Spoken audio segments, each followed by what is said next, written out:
Quando a guerra terminou, o continente ficou coberto de cicatrizes visíveis e outras enterradas de propósito. Alguns esconderam o que carregavam, outros selaram estruturas e muitos restos ficaram debaixo da terra sem que ninguém os tocasse. O que está escondido não segue uma lógica única. Às vezes foi medo, outras urgência. Em vários casos, o que não servia mais foi deixado para trás.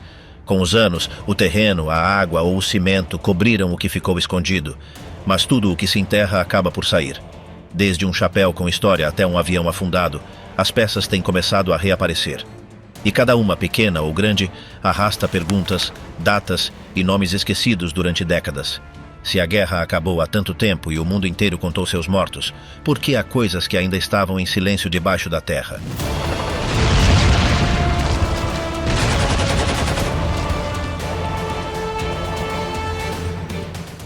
O Tesouro dos Finkenstein.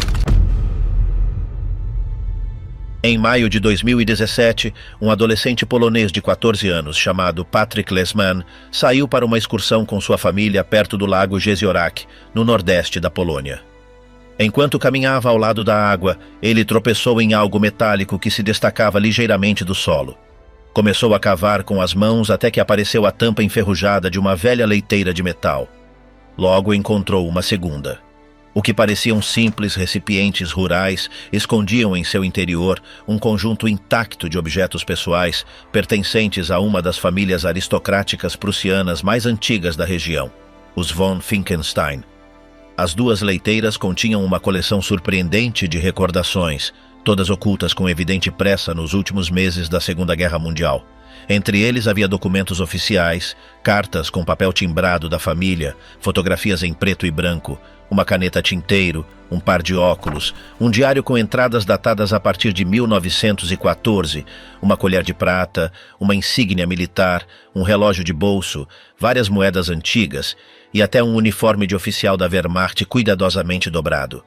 Também havia uma escova de dentes com cabo de osso, um estojo de barbear, um punhado de notas e medalhas condecorativas, junto a uma série de objetos cotidianos como acessórios de caça, peças de joalheria e recipientes pessoais. Tudo em um estado de conservação assombroso depois de mais de 70 anos debaixo da terra. Após a descoberta, os pais do jovem entraram em contato com as autoridades e logo os especialistas do Museu de Ilawa confirmaram a procedência. Os objetos pertenceram ao conde Hans Joachim von Finkenstein, último proprietário de uma propriedade senhorial ao lado do lago antes do avanço soviético em 1945. Durante décadas, o paradeiro do conde e de seus bens havia permanecido na obscuridade. A aparição das leiteiras reabriu uma história familiar que havia ficado sepultada com a retirada do Terceiro Reich. O conteúdo dos recipientes foi inventariado e conservado por mais de um ano por uma equipe de arqueólogos e historiadores. O Diário do Conde, redigido entre a Primeira Guerra Mundial e os anos finais do nazismo, proporcionou detalhes de valor incalculável sobre a vida da nobreza germânica na Prússia Oriental, seus vínculos com o exército e sua visão do conflito. Também foram encontrados 2 documentos em alfabeto cirílico, datados em janeiro e fevereiro de 1945, justamente nos dias do avanço do Exército Vermelho pela região. A investigação posterior revelou que o conde permaneceu em sua propriedade até março de 1945, quando foi detido por tropas soviéticas e transferido para um campo de prisioneiros na localidade de Pazwenk. Morreu pouco depois sob custódia. Sua esposa, Hildegarda, conseguiu sobreviver como trabalhadora forçada em sua própria propriedade durante vários meses. Em novembro do mesmo ano, ela foi libertada e conseguiu se reunir com suas filhas na Alemanha. Segundo os investigadores, tudo indica que foi ela quem decidiu enterrar os objetos familiares antes da chegada das tropas russas, tentando proteger o pouco que ainda lhes pertencia. A filha do conde, Waltraud von Finkenstein, tinha 81 anos quando foi contatada após a descoberta. Vivia na Alemanha havia décadas e reconheceu de imediato vários dos artigos que faziam parte de sua infância. As cartas, as fotografias e os objetos pessoais estiveram debaixo da terra quase todo o tempo que ela passou fora de seu lar original. Graças aos esforços do museu, alguns dos artigos foram devolvidos a ela, enquanto o resto ficou em mãos do Tesouro do Estado polonês e foi destinado a exibições públicas em Ilawa e Ostroda.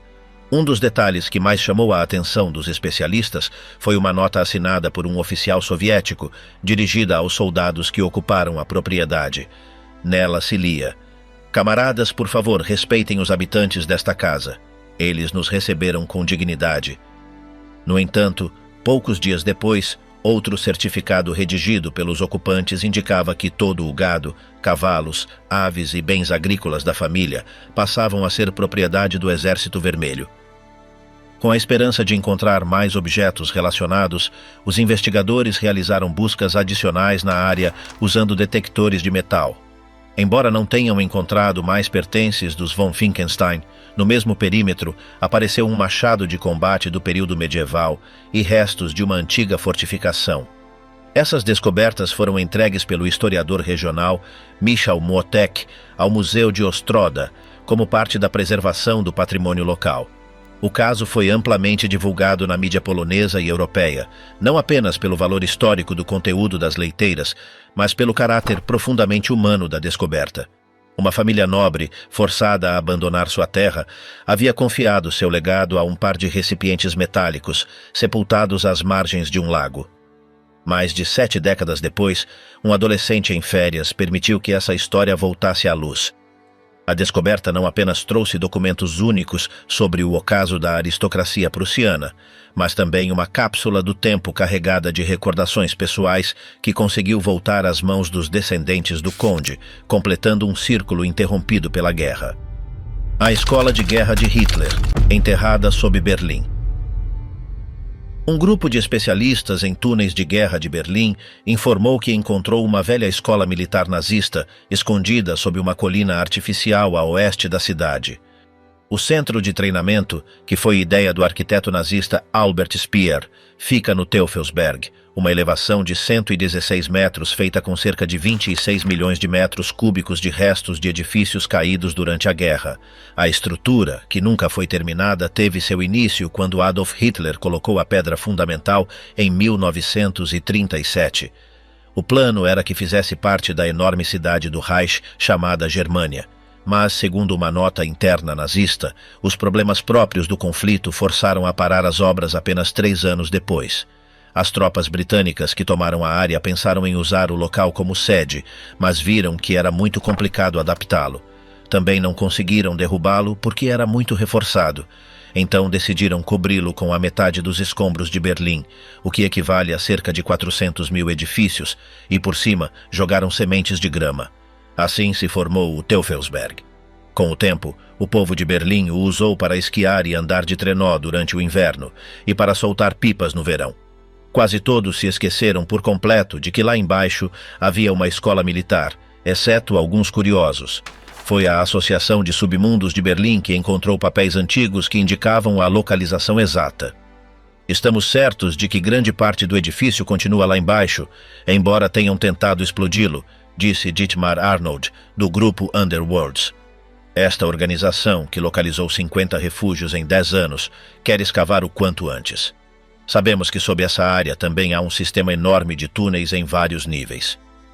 O plano consiste em escavar cerca de 20 metros na parte nordeste com uma máquina, até encontrar o cimento e o tijolo, e depois deixar que os exploradores entrem usando cordas e capacetes. Os jornais de Berlim falaram do projeto como a tentativa de trazer à tona o último grande segredo da Berlim subterrânea. O interesse dos berlinenses pelos refúgios ocultos e estruturas da guerra parece não ter fim. O mais conhecido de todos, o refúgio de onde Hitler, já fora de si, tentou comandar os últimos dias do conflito, foi recriado por completo em uma animação digital com cada maçaneta e moldura de janela. Vários historiadores avaliaram a visita virtual ao local, que se baseou em arquivos de segurança do governo dos anos 70, como a melhor cópia digital que existe desse refúgio. O local real, situado perto da Potsdamer Platz, foi coberto com terra e tampado novamente. O autor do modelo, o designer Christoph Neugebauer, explicou que, ao contrário do que muita gente pensa, Hitler não terminou seus dias em um esconderijo moderno de luxo subterrâneo, mas sim viveu em um refúgio bastante básico pensado para funcionários públicos. O drone perdido da Segunda Guerra Mundial que voltou com a maré. Uma peça antiga usada pelo exército na Segunda Guerra Mundial apareceu de forma inesperada na costa de Massachusetts. O aviso foi dado pela equipe do Parque Nacional de Cape Cod, depois que um objeto criado por humanos ficou encalhado na areia de Marconi Beach. A descoberta foi compartilhada nas redes pelo próprio parque na quarta-feira, 10 de abril de 2024. A imagem mostrava uma estrutura desgastada pelo passar do tempo, descansando sobre a praia, pouco antes que uma tempestade pudesse arrastá-la de novo para o mar. O pessoal do parque se organizou de imediato para resgatar a peça antes que as ondas a levassem. Após levá-la a um lugar seguro, o encarregado de história do parque, Bill Burke, a examinou em detalhe. Confirmou que se tratava da fuselagem de um RCAT, um tipo de avião sem piloto que foi usado como alvo de prática nos anos 40 e 50. O RCAT, sigla em inglês para Alvo Aéreo Comandado à Distância, era lançado com força a partir de um avião, acelerando de 0 a quase 100 km por hora em apenas 10 metros. Depois era guiado a partir do solo para simular uma ameaça aérea real durante exercícios de artilharia antiaérea. O drone havia sido parte dos treinamentos que se faziam em frente à costa, justamente no antigo campo militar de Wellfleet. Essa base operou entre 1943 e 1961, usando mais de 1.700 hectares em frente ao Atlântico. Durante esse tempo, serviu como centro-chave para preparar unidades em defesa antiaérea. Atualmente, essa área funciona como parque público, frequentado por quem busca descansar, surfar, pescar, caminhar ou simplesmente passar o dia. No entanto, sob sua superfície ainda permanecem vestígios da guerra, e as autoridades lembram que podem existir explosivos não detonados.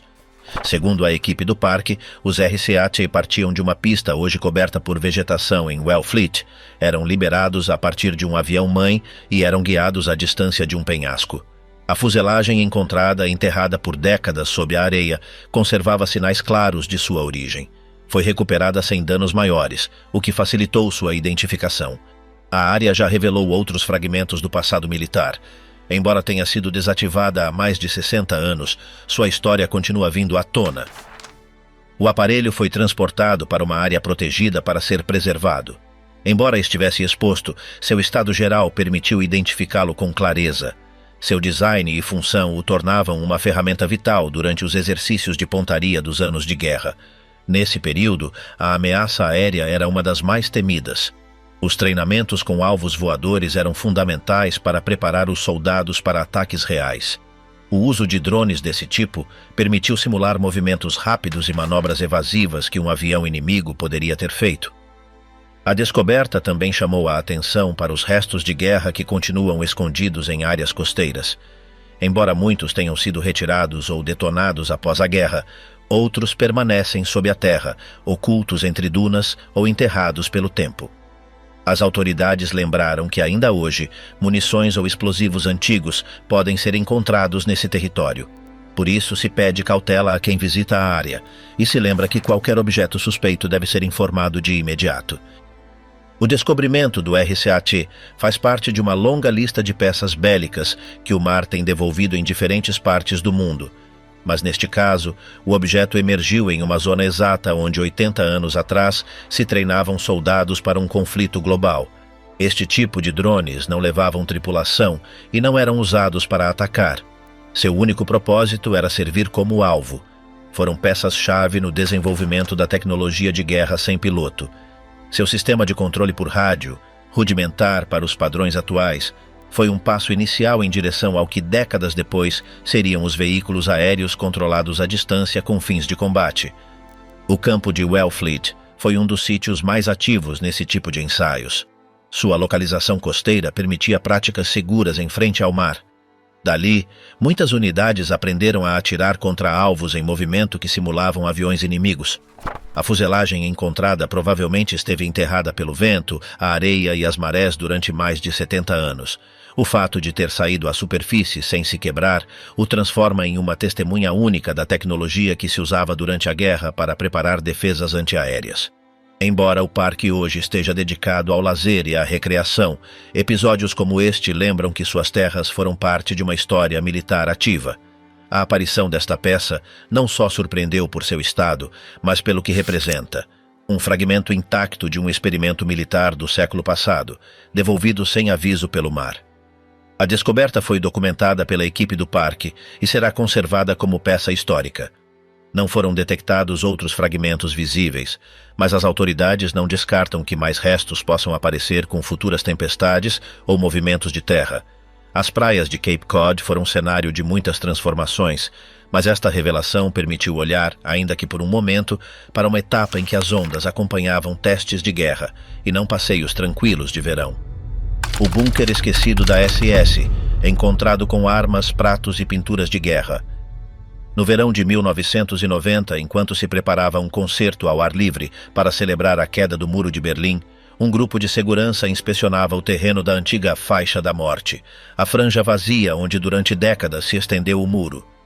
Nessa revisão, o pessoal encontrou algo inesperado.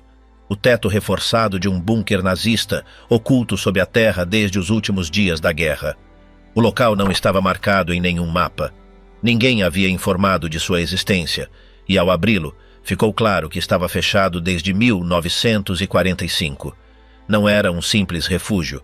Tratava-se de uma instalação construída para os motoristas e guardas pessoais de Adolf Hitler, membros da unidade de escoltas da SS. Quando os técnicos encontraram o lugar tal como o tinham deixado seus ocupantes. Nas paredes pendiam quadros patrióticos pintados à mão, onde se viam soldados da SS lutando para defender mulheres e o país. Sobre as mesas havia talheres de metal e louça com inscrições. Também havia armamento antigo, intacto, sem ter sido retirado. A descoberta gerou alarme. Tratava-se de um espaço parado no tempo. Não só havia objetos originais, mas sua conservação era tão precisa que parecia recém-desocupado. Os murais não mostravam derrota nem ruína, mas cenas que exaltavam os combatentes da SS. O local foi lacrado de imediato. O governo local temia que, ao abri-lo ao público, pudesse se tornar um ponto de encontro para grupos neonazistas. No entanto, em 1992, Alfred Kerndl, diretor de arqueologia de Berlim, conseguiu entrar no local para fazer um inventário completo de seu conteúdo. Documentou tudo com fotografias e anotações, desde os elementos militares até os objetos decorativos e de cozinha. Kerndl propôs conservar o bunker tal como estava. Ele alegou que seu valor não estava em glorificar nada, mas em mostrar como até mesmo os níveis baixos do regime tinham acesso a símbolos de poder, conforto e propaganda. Para ele, os retratos pintados nas paredes revelavam mais arrogância e cafonice do que grandeza. A reação foi imediata. Diversas organizações rejeitaram qualquer tentativa de exibir o local. Argumentavam que, embora não se tratasse do bunker de Hitler, corria-se o risco de transformá-lo em um sítio de culto para extremistas. A negativa foi contundente. O Museu Histórico Nacional também não aceitou conservar os murais ou os objetos encontrados. Ninguém quis associar seu nome a essa proposta. Finalmente, o Senado de Berlim ordenou fechar o bunker novamente. Tudo ficou enterrado, lacrado sob a terra, na mesma área onde anos mais tarde se levantariam edifícios de escritórios e estruturas governamentais. O local nunca foi aberto ao público. A descoberta confirmou algo que muitos arqueólogos urbanos já suspeitavam. Sob o centro político de Berlim, continuam a existir dezenas de estruturas subterrâneas construídas pelo regime nazista. Algumas já foram localizadas, outras permanecem sem identificação. Estima-se que na área próxima ao antigo bunker de Hitler foram construídos ao menos uma vintena de refúgios e túneis interconectados. O caso do bunker dos motoristas foi distinto de outros por seu estado de conservação. Ao contrário do Führerbunker, que foi parcialmente destruído e preenchido com escombros, esta estrutura foi ignorada por décadas, o que permitiu que todo o seu interior se mantivesse sem alterações. Seu conteúdo funcionava como uma cápsula do tempo. A decisão de mantê-lo lacrado não foi apenas política. As autoridades também consideraram o impacto psicológico que sua abertura poderia ter. Mostrar cenas que glorificam a SS, mesmo em um contexto crítico, podia gerar reações imprevisíveis. A isso se somava a falta de um enfoque claro sobre como tratar restos materiais do regime sem cair em riscos de exaltação ou banalização. Para Kerndl, ocultar o local só alimentava o mistério. Sua proposta apontava a expô-lo com uma curadoria controlada, com guias capacitados em pedagogia antifascista, como já tinha sido feito em outros locais de memória. Ele argumentava que ocultar os restos não os fazia desaparecer e que, ao ignorá-los, se deixava espaço para a mitologia e a especulação. Apesar de sua postura, o local voltou a ficar fechado. O cobriram com terra e o integraram ao terreno que posteriormente se destinou a projetos oficiais. Hoje, ninguém pode acessar essa estrutura e não existe nenhuma sinalização que indique o que houve ali. Este bunker foi uma exceção. Enquanto outros restos do Terceiro Reich foram transformados em museus, como o Covil do Lobo na Polônia ou os búnkeres de Zossen e Marienthal em Berlim, essa opção foi descartada. O centro político alemão não quis carregar com um espaço simbolicamente tão delicado, embora seu valor histórico e documental fosse inegável. O letal submarino do ZEUA, que reapareceu intacto 80 anos depois. Em maio de 2024, uma equipe especializada confirmou a descoberta do USS Harder, um dos submarinos mais temidos pelo Império Japonês durante a Segunda Guerra Mundial. O casco desta embarcação, afundada em 1944, foi localizado a mais de 900 metros sob a superfície do Mar do Sul da China. A descoberta ficou a cargo do projeto Lost 52, uma iniciativa que busca localizar os 52 submarinos americanos que desapareceram durante o conflito. A confirmação oficial chegou do Comando de História e Patrimônio Naval dos Estados Unidos, conhecido como NHHC. Após verificar os dados entregues pelos pesquisadores do projeto, foi declarado que o submarino encontrado correspondia sem margem de dúvida ao USS Harder. A embarcação jazia praticamente intacta no leito marinho, com a única exceção de danos visíveis em sua torre de comando. A descoberta foi possível graças à tecnologia de exploração de última geração. A equipe do Lost 52, liderada pelo explorador marinho Tim Taylor e a especialista Christine Dennison, utilizou drones subaquáticos e técnicas de fotogrametria para mapear com precisão os restos. A partir de milhares de imagens captadas de diferentes ângulos, foi criada uma reconstrução tridimensional do submarino. As imagens mostraram detalhes como o casco, as hélices, a ponte e a torre de periscópios. A nitidez da informação visual permitiu aos especialistas da Marinha confirmar sem margem de erro que se tratava do USS Harder.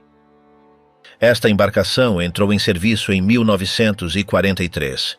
Desde sua primeira missão, operou no Pacífico com um objetivo claro: afundar navios inimigos. A bordo iam 79 tripulantes, sob o comando do comandante Samuel Dealey. Seu lema de combate era simples: ataque-os com mais força. Em cada patrulha, ele cumpriu esse princípio à risca.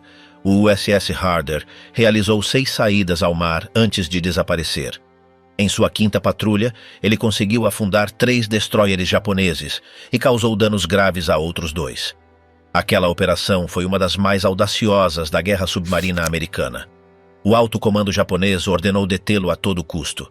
Sua mera presença forçou os comboios inimigos a alterar rotas e estratégias. A última vez que se soube dele foi no dia 24 de agosto de 1944. Ele operava em águas próximas à Baía de Dazol, ao norte das Filipinas. Ali, em companhia do USS Heike, ele se aproximou de uma formação naval japonesa. Durante a manobra, o Harder lançou 3 torpedos contra os alvos inimigos. Imediatamente depois, uma série de cargas de profundidade o atingiram. O USS Heike conseguiu se retirar, mas o Harder nunca mais se comunicou. Durante décadas, sua localização permaneceu desconhecida. Várias tentativas de rastreamento não deram resultados.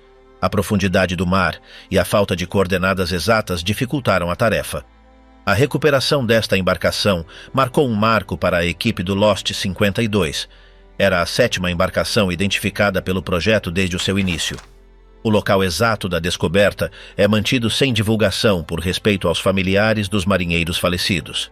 Segundo o protocolo da equipe, nenhuma descoberta é comunicada até que se realize uma verificação completa.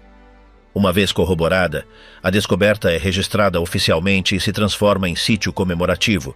O comandante Samuel Dealey, à frente do Harder, foi um dos comandantes mais condecorados da guerra. Sua valentia lhe valeu múltiplos reconhecimentos póstumos. Sob sua liderança, o submarino acumulou recordes de afundamentos em um período muito curto. A perda da embarcação foi considerada um golpe estratégico para a Armada Americana, apesar de suas conquistas anteriores. A descoberta também reflete o avanço das técnicas de busca no fundo do mar. Graças ao uso de drones autônomos e escaneamento fotográfico, as possibilidades de localizar embarcações afundadas com exatidão milimétrica foram ampliadas. As imagens captadas do Harder evidenciam seu bom estado estrutural, apesar dos 80 anos sob a água. A descoberta permitiu aos investigadores observar detalhes como o sistema de torpedos, as comportas e as estruturas internas do casco. Inclusive foram identificados fragmentos de pintura original e restos de numerações gravadas. Tudo isso foi fundamental para verificar a autenticidade da embarcação. O diretor do NHHC, o almirante aposentado Samuel Cox, declarou que o Harder foi afundado em plena vitória. Segundo suas palavras, as táticas empregadas pela tripulação foram extraordinariamente agressivas e eficazes. Esse enfoque ofensivo foi precisamente o que transformou o submarino em um alvo prioritário para o inimigo. O projeto Lost 52 faz parte de uma iniciativa maior, centrada em recuperar informação sobre a guerra submarina. Financiado com aportes privados e apoio logístico institucional, o programa projeta uma duração de vários anos mais.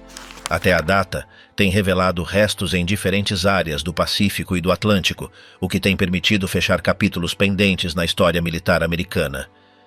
A descoberta do USS Harder no Mar do Sul da China se soma a uma lista cada vez maior de descobertas subaquáticas. Sua recuperação, além de seu valor técnico, tem uma carga simbólica para os familiares dos tripulantes. Embora a embarcação não vá ser retirada, sua localização e documentação completa foram asseguradas. O fundo marinho se transforma, assim, em sua tumba definitiva. O que escondia o parque? Búnkeres alemães da Segunda Guerra Mundial, encontrados sob a terra na Bélgica. Em abril de 2024, enquanto uma equipe de conservação trabalhava na limpeza de um parque costeiro em Heist aan Zee, Bélgica, apareceram sob a areia os restos intactos de um complexo militar nazista esquecido desde 1945. Sob alguns poucos centímetros de terra e raízes, vieram à luz 3 búnkeres de concreto armado, 2 trincheiras de tijolo, uma via militar de concreto e os restos de objetos de uso diário. Tudo no mesmo lugar onde os soldados alemães tinham levantado uma fortificação durante a Segunda Guerra Mundial. O local da descoberta foi o Parque Director-General Willems Park, uma pequena área de dunas na região flamenga de Flandes. O projeto buscava eliminar plantas invasoras para restaurar o ecossistema natural. Mas com as primeiras escavadeiras, apareceram fragmentos de concreto, tijolos e elementos oxidados que não coincidiam com a paisagem. À medida que avançavam, o terreno revelou o que tinha estado oculto por mais de 80 anos. Estruturas militares construídas pelo exército alemão em 1942. A área já tinha história. Durante a Primeira Guerra Mundial, a área tinha sido cenário de confrontos e ali se tinham levantado 2 baterias de artilharia alemãs, Freya e Augusta. Com barreiras, refúgios e búnkeres, o local funcionou como ponto estratégico para controlar a costa. Após a guerra, muitas dessas instalações foram demolidas ou enterradas. Mas 20 anos depois, em plena Segunda Guerra Mundial, o regime nazista voltou a transformar o parque em uma base fortificada. Durante sua reconstrução militar, a área foi coberta com mais de 60 estruturas. Foram construídos armazéns de munições, barracas para o pessoal, caminhos de concreto para transporte de tropas e trincheiras defensivas, tudo com a intenção de resistir a possíveis ataques a partir do mar. Ao final do conflito, muitas dessas construções foram ocultadas de maneira deliberada. As mais frágeis se destruíram e se transformaram em escombros. As mais resistentes foram cobertas com terra. A descoberta de abril de 2024 incluiu 3 búnkeres intactos. Cada um era uma sala fechada com teto de concreto reforçado, sem janelas, com uma única entrada e totalmente coberto por a areia. Os muros desses refúgios militares se mantinham firmes. Estavam construídos com a mesma técnica usada em outras fortificações do Muro Atlântico. Junto a eles foram encontradas 2 trincheiras de tijolo em forma de zigue-zague. Também emergiram fragmentos de uma via de concreto, por onde provavelmente circulavam veículos e soldados. Um poço de água construído pelos alemães ainda conservava sua estrutura. Entre os restos, apareceram utensílios de cozinha, restos de cartuchos de munição e ferramentas oxidadas. Os arqueólogos supervisionaram cada metro de escavação. Segundo informaram as autoridades patrimoniais, tudo foi registrado, documentado e fotografado. Mas uma vez finalizada a investigação, os elementos encontrados voltaram a ser cobertos com areia para assegurar sua preservação. O terreno foi lacrado, sem marcações, como tinha estado por décadas. As autoridades locais explicaram que o parque tinha sido cenário de várias tentativas para apagar o passado militar do local. Foram destruídas construções, se preencheram áreas com escombros e se plantou vegetação sobre as ruínas. Apesar desses esforços, os vestígios mais pesados permaneceram sob a superfície. E agora, depois de tantos anos, voltaram a ser visíveis. Durante gerações, os habitantes de Heist an See conviveram com os rumores de estruturas ocultas sob seus pés. Mas a magnitude exata não era conhecida. Alguns vizinhos tinham advertido no passado sobre áreas do parque onde o solo soava oco ou onde as raízes não cresciam com normalidade. As autoridades nunca investigaram em profundidade. As construções, agora redescobertas, oferecem uma visão direta da ocupação alemã na Bélgica. Não são restos isolados. Formam parte de um sistema defensivo costeiro que se estendia do norte da França até a Dinamarca. Em muitos casos, esses refúgios seguiam padrões similares, com muros grossos, tetos curvos, entradas reforçadas e espaços estreitos para proteção contra bombardeios. A descoberta não incluiu estruturas da Primeira Guerra Mundial. Apesar de a zona ter sido chave nesse conflito, os rastros das primeiras fortificações foram destruídos ou arrasados nas décadas posteriores. Somente os elementos da Segunda Guerra Mundial ficaram ocultos, protegidos por camadas do terreno e pela vegetação. Os especialistas em patrimônio esclareceram que o fato de que os restos foram sepultados novamente não elimina seu valor histórico. Segundo explicaram, cobri-los com areia ajuda a conservar sua integridade e evitar a degradação pelo ar, pela chuva ou pelo passar de pessoas. O parque continuará funcionando como área natural, mas agora com o conhecimento de que sob o solo existem estruturas que fizeram parte da máquina de guerra nazista. As autoridades também deixaram aberta a possibilidade de que existam mais restos militares sob o parque. A área escaneada representa apenas uma parte de todo o terreno.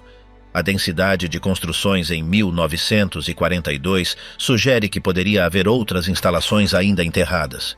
Por enquanto, o parque recuperou sua aparência natural, mas guarda em seu interior uma história de concreto, trincheiras e guerra. O cofre enterrado por soldados japoneses que deixaram suas últimas palavras antes de morrer. No ano de 2017, um grupo de trabalhadores que preparava o terreno para uma obra em uma área costeira de Okinawa deparou-se com um objeto metálico a cerca de 50 centímetros sob a terra. Era um container retangular, coberto de ferrugem, mas ainda fechado.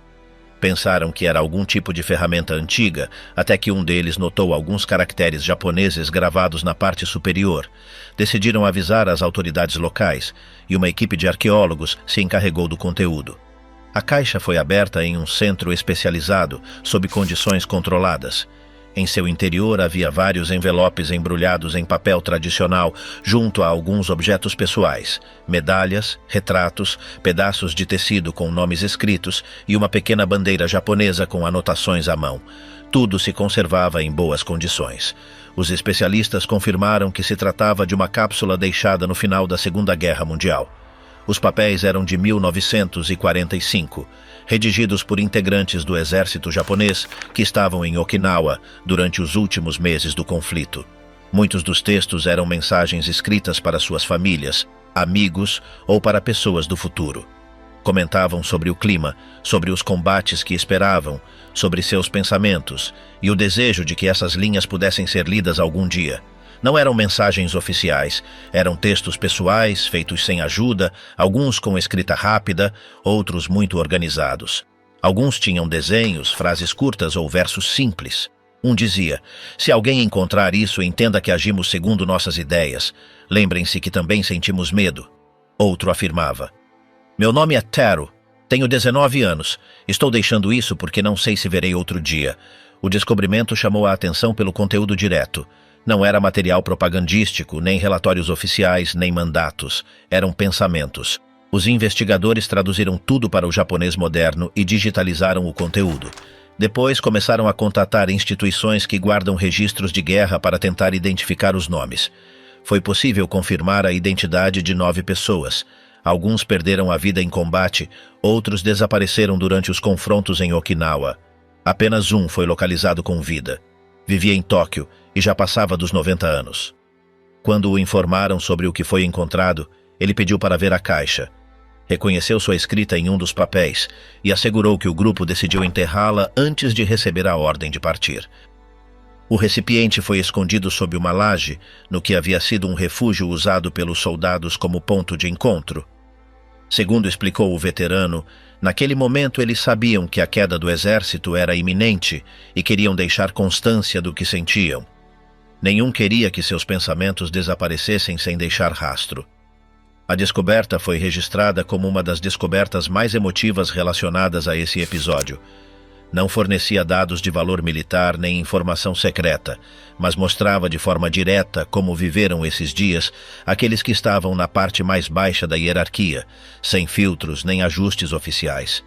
Foi organizada uma exposição temporária em um museu local de Okinawa, onde foram expostas cópias dos textos, junto com os elementos encontrados na caixa. Também foi adicionado um vídeo com o testemunho do único sobrevivente identificado, que ajudou a dar contexto ao conteúdo. A resposta do público foi considerável, sobretudo entre jovens que nunca tinham ouvido falar de cápsulas desse tipo. As mensagens deixavam claro que os signatários tinham consciência do que se aproximava. Alguns, inclusive, falavam de seus planos se conseguissem voltar. Um dizia que sua meta era abrir uma loja de arroz, outro mencionava que queria se casar com uma vizinha do bairro. Eram planos simples, guardados junto a um conflito que acabava com tudo. Além do interesse arqueológico, o conteúdo da caixa permitiu mostrar uma faceta menos visível do conflito.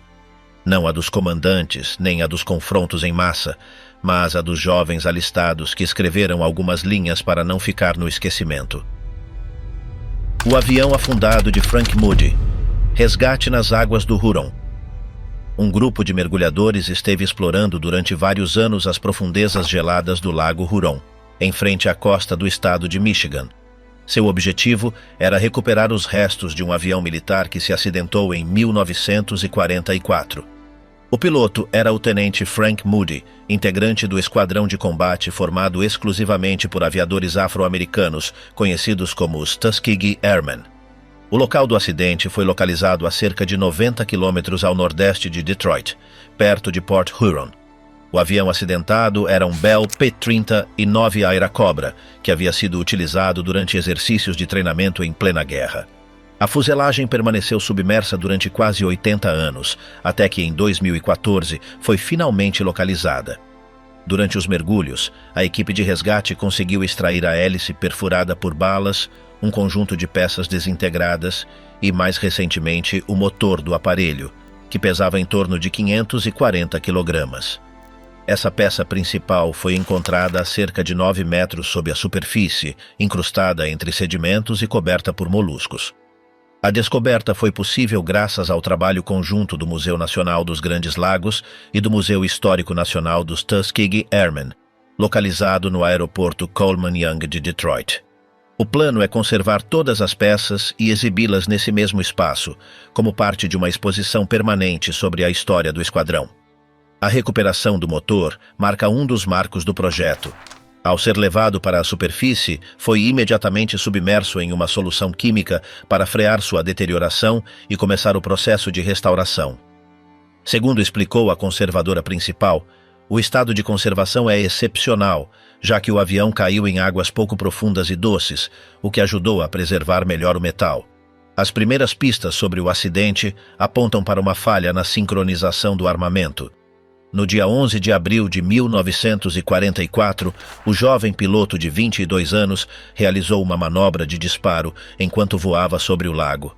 As balas impactaram diretamente contra a hélice, desestabilizando o aparelho até fazê-lo cair em picada. Seu corpo foi encontrado meses depois na margem. Apesar de sua morte ter sido registrada, os restos do avião ficaram espalhados no fundo do lago, sem serem recuperados até várias décadas depois. Em 2018, o Estado autorizou oficialmente os trabalhos de resgate arqueológico.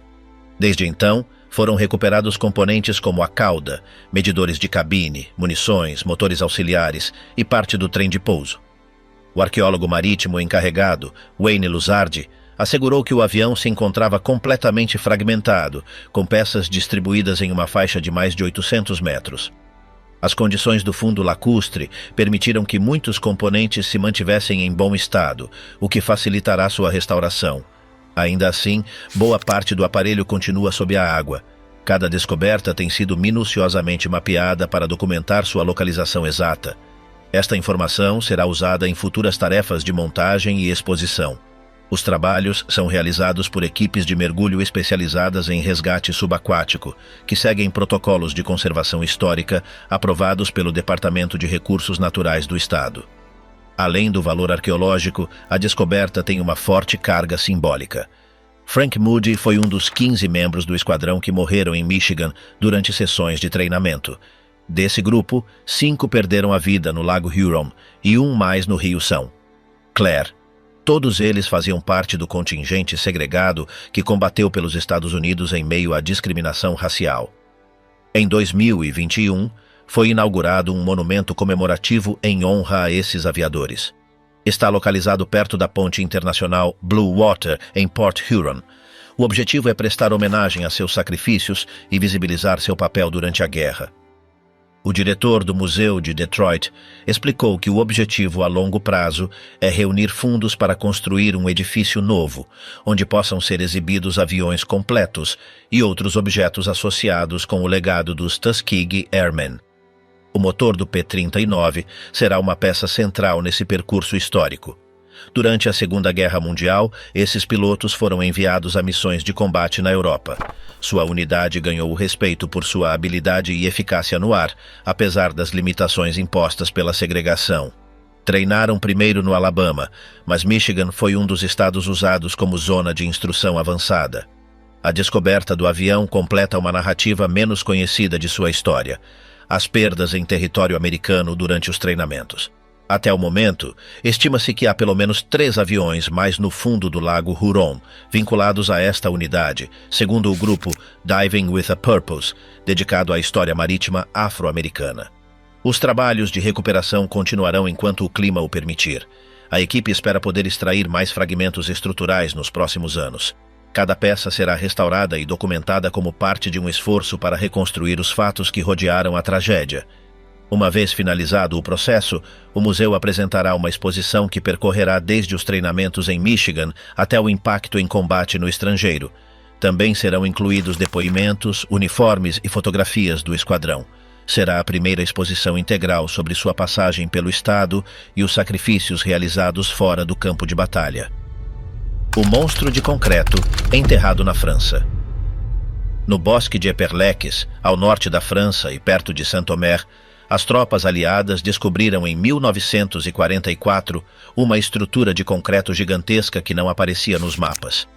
Avançaram entre crateras de bombas até encontrar um edifício semi-enterrado, com muros de mais de 7 metros de espessura. Tinham chegado ao Blockhaus d'Eperlec, uma base nazista desenhada para lançar dezenas de mísseis V2 por dia, embora nunca tenha disparado nenhum. A instalação tinha sido concebida para alojar mais de 100 foguetes de uma só vez.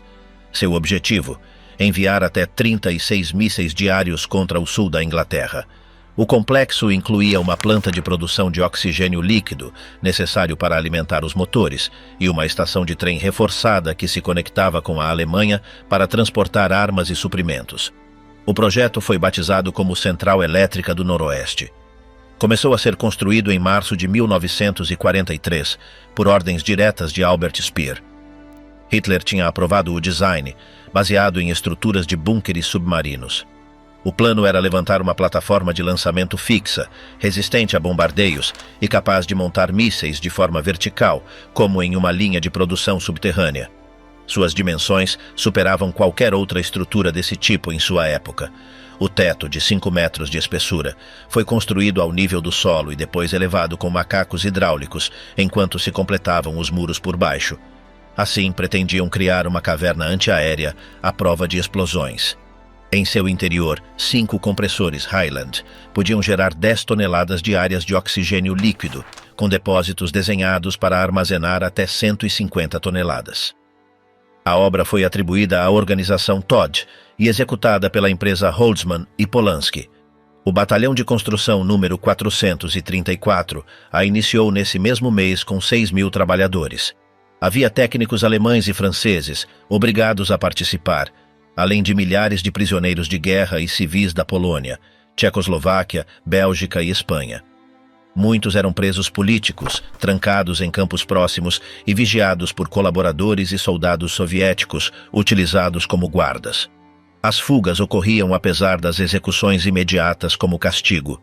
Os turnos eram de 12 horas, sob refletores que funcionavam de noite sem interrupção.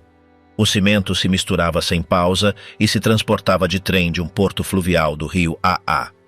Do norte chegava uma rede elétrica de 90.000 volts. Ao sul, uma pedreira em Wizernes servia de centro de armazenamento e apoio técnico. Do ar, a construção começou a levantar suspeitas. Em maio de 1943, os voos de reconhecimento da RAF detectaram movimentos irregulares e estruturas incomuns. Embora os serviços secretos ainda não soubessem para que se construía exatamente, sua magnitude era alarmante. O 6 de agosto, um comitê militar britânico ordenou atacá-la de imediato. O primeiro bombardeio aconteceu no dia 27 de agosto. 187 aviões lançaram mais de 300 bombas sobre o bloco de concreto recém-derramado. O dano foi grave. O cimento endureceu de forma caótica, prendendo andaimes e tornando inutilizável grande parte do edifício. Morreram centenas de operários forçados. A mudança de turnos, planejada para evitar vítimas, não foi suficiente para reduzir as baixas. Os ataques continuaram durante semanas. Finalmente, os comandantes alemães renunciaram ao plano de usá-lo como plataforma de lançamento. A parte sul foi adaptada à planta de produção de oxigênio líquido. Para protegê-la, aceleraram a construção do teto de cima para baixo, embora o dano acumulado tenha impedido de avançar muito. Em paralelo, iniciaram outra instalação similar, chamada La Coupole, a poucos quilômetros ao sul. No dia 4 de julho de 1944, o projeto foi suspenso. Poucos dias depois, bombas Tallboy perfuraram o teto e arrasaram seu interior. Hitler ordenou abandonar todas as bases fixas de lançamento e passar para plataformas móveis. A equipe que restava foi transferida para outras fábricas no centro da Alemanha. No dia 4 de setembro, unidades canadenses tomaram o local.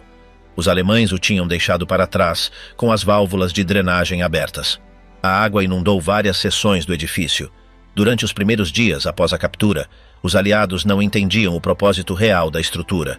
Foi necessária uma inspeção técnica em 1945 para confirmar que se tratava de uma base para lançar mísseis V2. Em 1951, uma comissão militar franco-britânica reexaminou o local. Concluíram que, apesar dos danos, a estrutura continuava de pé e podia ser aproveitada para outros usos se a água fosse esvaziada, mas nunca mais voltou a ser utilizada com fins militares. Décadas mais tarde, o terreno foi adquirido por particulares. Em 1973, se abriu pela primeira vez ao público. Se transformou em um museu ao ar livre, com trilhas, restos de armamento e áreas sinalizadas. Em 1986 foi declarado monumento histórico pelo governo francês. Hoje, o Blockhaus de Perlec permanece de pé como um monólito de concreto congelado pela guerra. Continua marcado pelas crateras, pelos túneis vazios e pelos restos de um plano que pretendia lançar a arma final do regime a partir desse bosque, mas nunca conseguiu disparar nenhum único míssil. O chapéu de Hitler. O que um jovem soldado judeu encontrou em Munique. No final de abril de 1945, enquanto as tropas aliadas avançavam para o coração do Terceiro Reich, um pequeno grupo de reconhecimento da divisão de infantaria 42 foi designado para inspecionar um apartamento em Munique. O objetivo era claro: procurar documentos ou materiais de inteligência que pudessem ser úteis. O que encontraram nesse dia, no entanto, foi um objeto que não tinha valor militar, mas que mais tarde se transformaria em uma peça carregada de simbolismo histórico. No alto de um armário, dentro de uma caixa, um soldado de origem judia encontrou um chapéu de copa com as iniciais HH bordadas no forro. Esse chapéu tinha pertencido a Adolf Hitler. O jovem que o encontrou se chamava Richard Marowitz. Tinha 19 anos, vinha do Brooklyn e fazia parte da equipe de reconhecimento do Regimento 132. No dia 30 de abril, dia em que Hitler tirou a própria vida em seu bunker em Berlim, Marowitz vasculhava o dormitório do apartamento do ditador em Munique. Ao abrir uma caixa, deparou-se com o chapéu. Em uma mistura de repulsa e ironia, ele o jogou no chão e o pisoteou. Não sabia que aquele gesto marcaria o início de uma história que cruzaria décadas. Esse chapéu, em vez de ser entregue como evidência, foi guardado por Marowitz. Durante o resto de sua estadia na Europa, ele o manteve escondido entre seus pertences. Ao retornar a Nova York, ele o armazenou junto com outras lembranças de seu tempo no fronte. Durante anos, o chapéu permaneceu dentro de uma bolsa de lona, esquecido entre caixas, rodeado por artigos usados para fazer truques de mágica em festas infantis. Nem mesmo seus filhos conheciam a história. Com o tempo, Marowitz começou a participar de reuniões de veteranos e eventos educativos sobre a Segunda Guerra Mundial. Foi então quando, animado por outros ex-combatentes, ele decidiu contar o que tinha vivido. Em uma dessas reuniões, pediram-lhe para levar alguma lembrança do conflito e ele decidiu mostrar o chapéu. A reação foi imediata. O que tinha permanecido oculto por meio século começou a despertar interesse dentro e fora do país. Anos depois, com Marowitz já falecido, seus filhos decidiram doar o chapéu ao Museu Militar do Estado de Nova York em Saratoga Springs. O objeto foi incorporado a uma exposição comemorativa pelos 80 anos da libertação do campo de concentração de Dachau. Lá, a Divisão 42, a mesma a que pertencia a Marowitz, tinha libertado mais de 30 mil prisioneiros no dia 29 de abril de 1945, um dia antes da descoberta do chapéu.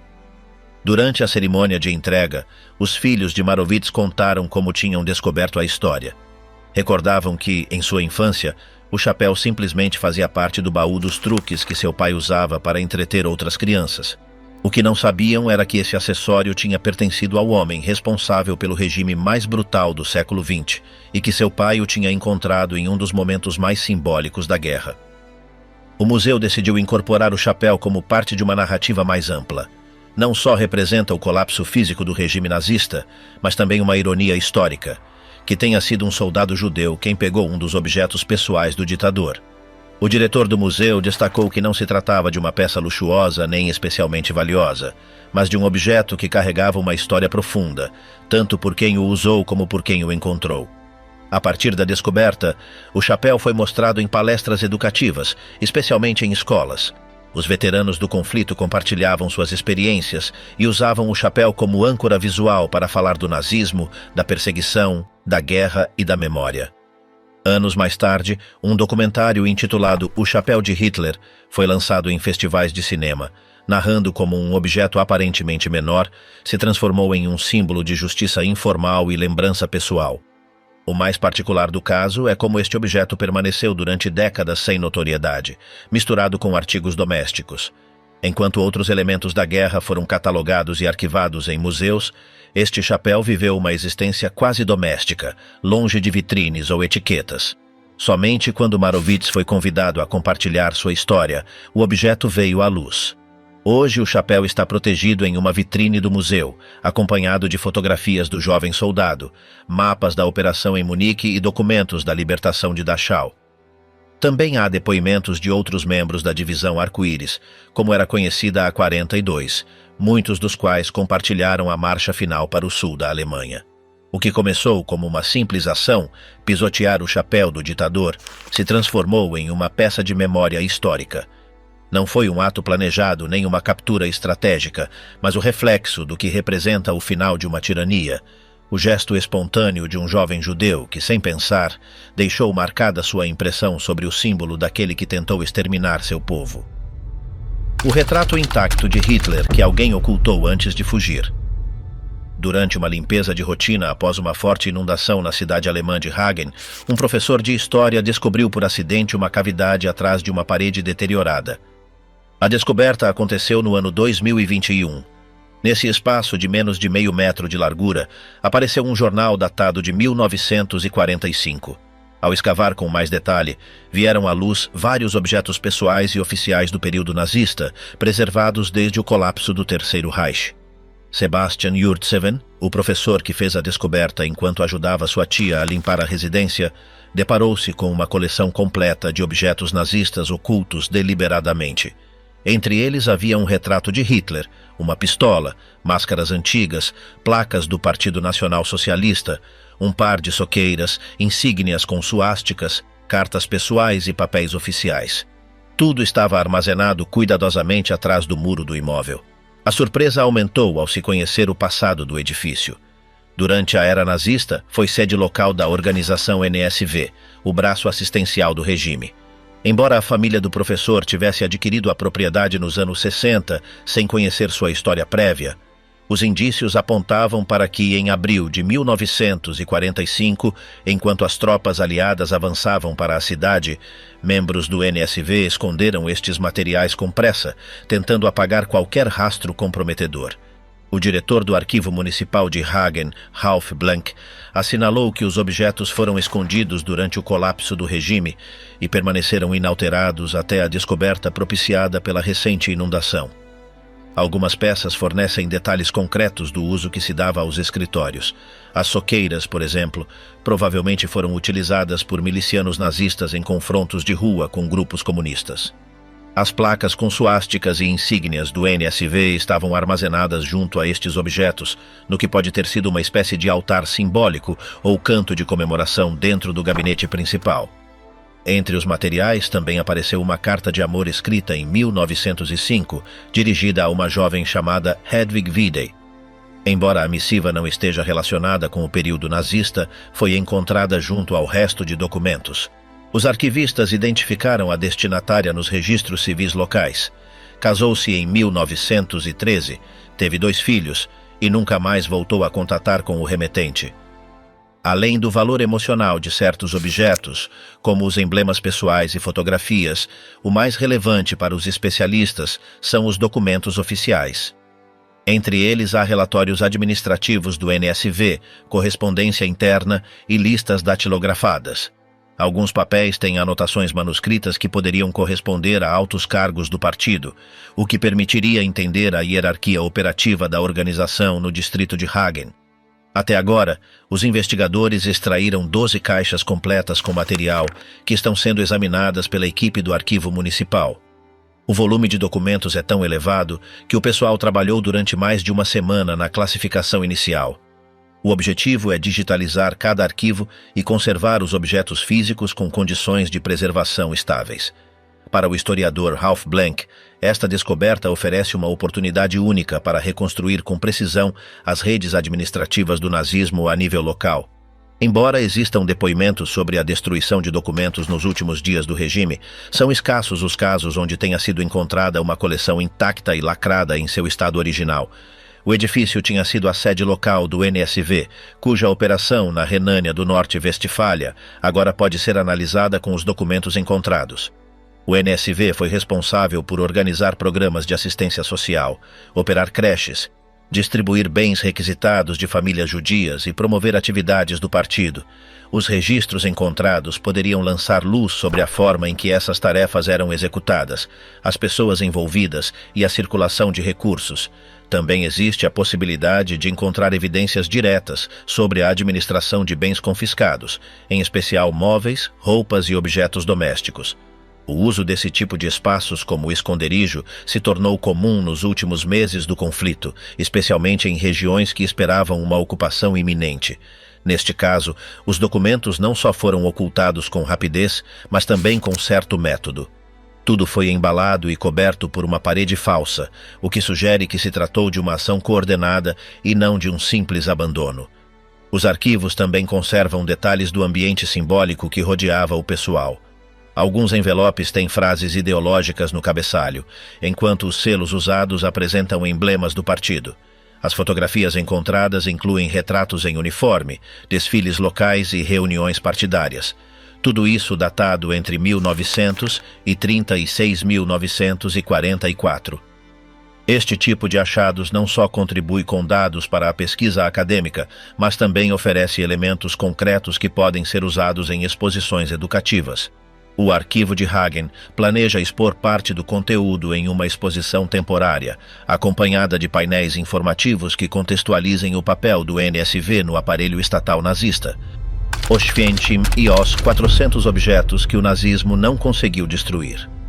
Durante as primeiras semanas de escavação, os arqueólogos só encontraram peças menores. Alguns fragmentos de cerâmica, moedas do século XIX e uma placa dedicada a um rabino. Mas em meados de junho de 2004, tudo mudou. Na esquina exata onde antes se erguia a grande sinagoga de Oświęcim, apareceu enterrado um conjunto de objetos que estavam há décadas ocultos sob a terra. No total, mais de 400 peças que tinham feito parte do mobiliário e da vida ritual da comunidade judia local antes do início da guerra. Uma descoberta excepcional que confirmou os rumores sobre um ato desesperado de preservação diante da iminente ocupação nazista.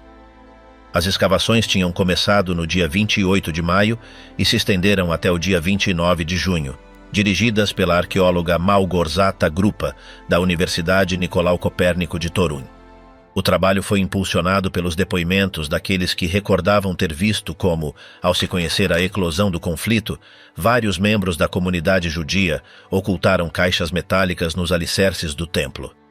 Um desses testemunhas, Yeshayahu Yarot, tinha sobrevivido ao Holocausto e, quase 70 anos depois, se encontrou com um jovem israelense que planejava visitar os campos de extermínio.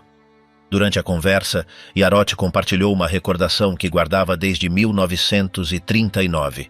Tinha visto como enterravam algo junto à escadaria de acesso à Galeria das Mulheres na sinagoga.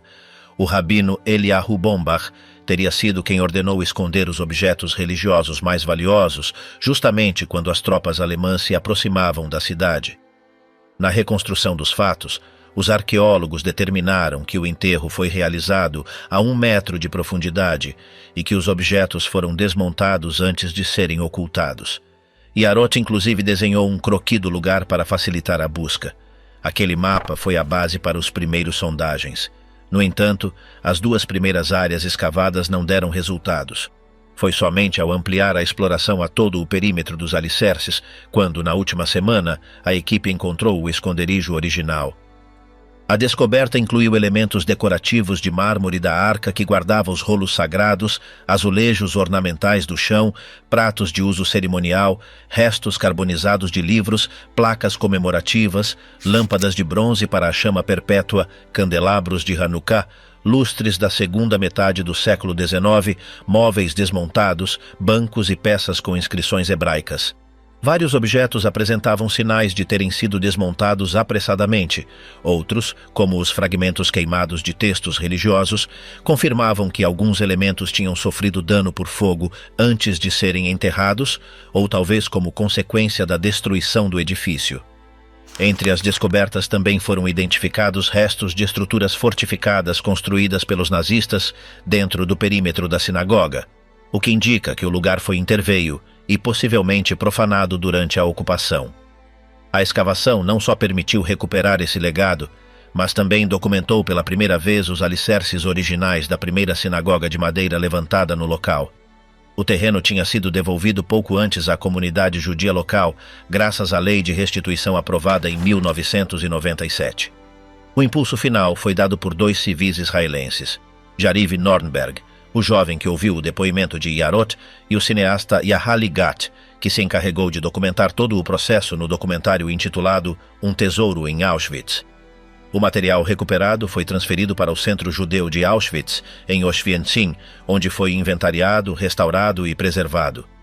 Algumas peças se integraram à exposição permanente do museu, incluindo uma lâmpada de bronze completa, fragmentos de candelabros, partes do mobiliário original e decorações de mármore.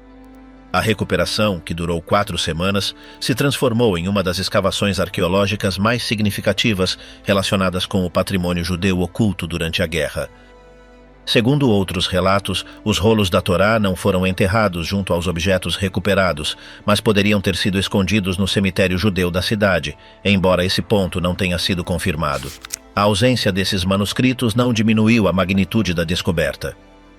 O operativo foi financiado pela Conferência sobre Reivindicações Materiais Judiás contra a Alemanha e por aportes privados. A coordenação entre arqueólogos, ativistas e sobreviventes foi fundamental para encontrar o local exato, apenas dias antes que concluísse o prazo estipulado para as obras. Entre os colaboradores também estiveram Adam Drux e Lolek Lehrer, antigos vizinhos judeus de Oświęcim, residentes em Israel, que forneceram dados e apoio durante a filmagem. O tesouro de Oshwentim não só devolveu à comunidade peças de grande valor material e espiritual, mas evidenciou uma tentativa real e planejada de proteger o que representava a identidade coletiva de uma comunidade ameaçada. A recuperação desses objetos, muitos deles em estado frágil, permitiu reconstruir com precisão aspectos do culto e da vida religiosa judia, justo antes do início da ocupação. Cada objeto resgatado funciona hoje como depoimento tangível do que se tentou preservar diante de uma ameaça iminente. A exposição continua aberta no centro judeu da cidade e mantém vivos os nomes, as práticas e os espaços que marcaram gerações inteiras. Tudo começou com uma lembrança isolada, um desenho feito à mão, uma busca incansável e uma sinagoga desaparecida que ainda guardava, sob a terra, os restos de uma história parada em 1939. Sobibor, a descoberta dos objetos que os nazistas tentaram apagar. Durante umas escavações no antigo campo de extermínio de Sobibor, na Polônia, uma equipe de arqueólogos descobriu os restos de um edifício onde os prisioneiros eram obrigados a se despir e raspar a cabeça antes de serem levados para as câmaras de gás. Em meio aos alicerces, apareceram pertences pessoais que permaneceram ocultos durante décadas sob o piso de madeira. As peças, pequenas e frágeis, caíram entre as tábuas antes que o edifício fosse destruído e o campo coberto de árvores para apagar sua existência. Sobibor foi um dos principais centros de extermínio operados pelo regime nazista entre a primavera de 1942 e o outono de 1942 e 1943. Mais de 200 mil pessoas foram assassinadas em suas instalações. No dia 14 de outubro de 1943, um grupo de prisioneiros protagonizou uma revolta que permitiu a fuga de alguns internos. Pouco depois, Heinrich Himmler ordenou fechar o campo e destruí-lo por completo. Os edifícios foram derrubados, os restos foram removidos e árvores foram plantadas no terreno. Durante mais de 6 décadas, não restaram vestígios visíveis do local. As escavações arqueológicas começaram em 2007, sob a supervisão dos investigadores Yoram Haimi, Wojciech Mazurek e Ivar Schutte. Seu trabalho permitiu localizar a plataforma onde chegavam os trens carregados de deportados, as bases das câmaras de gás e áreas utilizadas para despir os prisioneiros antes de serem executados. Foi nesse ponto, conhecido como o Caminho para o Céu, onde surgiram os objetos mais reveladores. Sob a terra apareceram artigos que os prisioneiros levavam consigo nos últimos minutos de sua vida. Entre eles havia um colar com a estrela de David, um relógio de pulso de mulher e um amuleto de vidro com a figura de Moisés segurando as tábuas da lei.